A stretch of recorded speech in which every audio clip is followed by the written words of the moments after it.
try to stand over here. Hopefully this will work. Good morning. How is everybody? Good. Who here knows how to get pregnant? Right? 5th grade's birds and the bees lesson, you guys all got it. You all know what to do, right? However, what happens if you go do what you're supposed to do and month after month after month you start getting negative pregnancy tests? What do you do? Where do you go? Who do you call? Who can you turn to? So we are here because we want to be a support system for those couples who are struggling. When a couple doesn't get pregnant,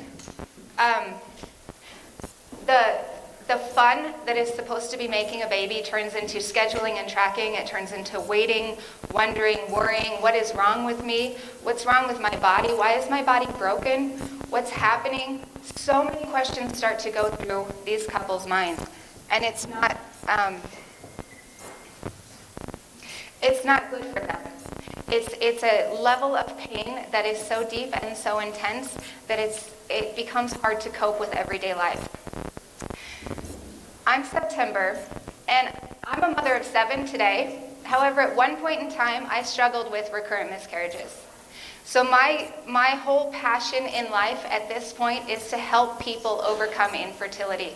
The pain of infertility is so deep that when you go onto Facebook and you see your friends posting a pregnancy announcement, or you see your friends posting a gender reveal, or pictures of their sweet, sweet little newborn, you so badly want to be happy for those people, your friends and your family members who were experiencing this intense level of joy, but you are in so much pain yourself that the most you can do is hit like and scroll on.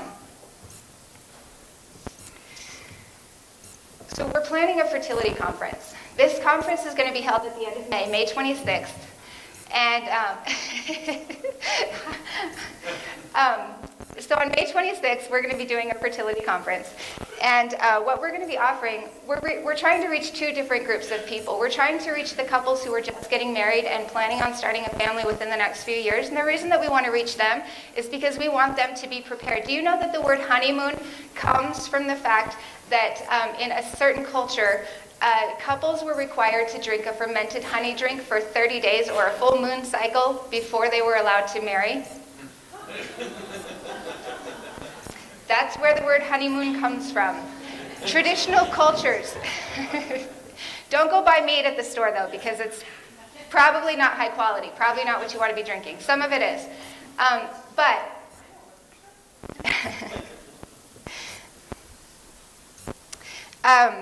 Sorry, I lost my train of thought there. So these couples who are planning on getting married in the near future and planning on starting a family, we want them to be prepared. We want them to never have to experience the pain of infertility. We want them that when they're ready to have their children and create their families, which is such a normal, natural part of human life and human existence, right? We want them to be able to do it. We want them to be able to go do what they need to do and then to have that positive pregnancy test, to see those 2 pink lines. The other people that we are trying to reach is people who are currently struggling. And in Colorado Springs alone, there are 21,000 couples struggling right now. So every single one of you sitting in this room knows somebody who's struggling to get pregnant, who is dying on the inside because all they want to do is hold their sweet little baby in their arms, and their bodies are not producing this baby that they want. So every single one of you knows somebody who's trying to get pregnant right now. If you know anybody in their 20s, 30s, or 40s, you know somebody who's struggling with infertility.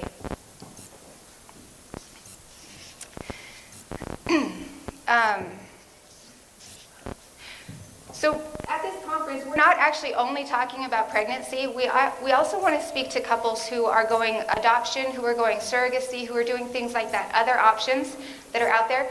There's a story that it's a very, very recent story. So there's a gay couple. One of them is from India. One of them is has dual citizenship in Canada and the U.S.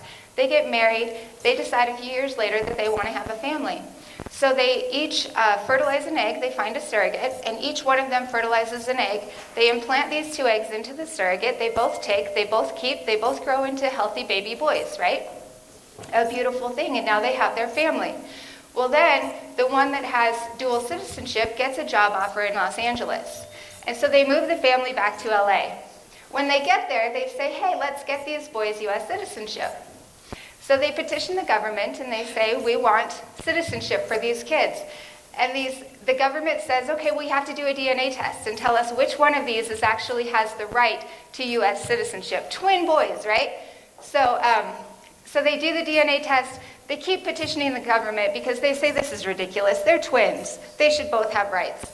So they keep petitioning the government. Eventually they win.